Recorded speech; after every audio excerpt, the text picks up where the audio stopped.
सध्या तर जिल्ह्यामध्ये प्रचंड अस्वस्थतेचं वातावरण मतदारसंघामध्ये आपल्याला मतदारांमध्ये पाहायला मिळालं आणि आदरणीय धैर्यशीलभाई यांच्या नेतृत्वाखाली महाविकास आघाडीच्या वतीने आम्ही वसंतराव देशमुखांचा अर्ज बनला आणि निश्चितप्रमाणे चोरशीचे इलेक्शन त्यानिमित्ताने आपल्याला बघायला मिळाले.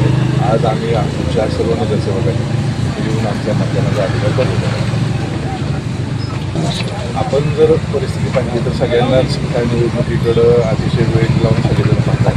पण खऱ्या अर्थाने निवडणूक लागली नसती. अनेकांचा प्रयत्न ह्यामध्ये असा होता की बिनविरोध व्हावी. खऱ्या अर्थाने आदरणीय धैर्यशीलभाई यांच्या प्रयत्नामुळे आणि आदरणीय वसंतरावांची उमेदवारी दिल्यामुळे त्या जिल्ह्यातल्या सर्वसामान्य जो काही मतदार त्या आहे त्यांना खऱ्या अर्थाने त्यांचा मतदानाचा अधिकार बजवण्याचं जे मूल्य आदरणीय यांनीही निवडणूक लावली, पक्षानेही निवडणूक लावली.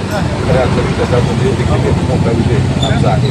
आणि आज आपण बघितलं तर विरोधकांनी टीकाटिप्पणी देखील केली की 16 मतांसाठी निवडणूक लावली. पण आज आपण बघतो की अतिशय चोरशीने ही निवडणूक आम्ही भेटलेली आणि आम्हाला खात्री आहे की आमचे उमेदवार वसंतराव देशमुख हे विजय. आपल्या परिसरातले बरेच उमेदवार ट्रिपला गेले तर समजतं.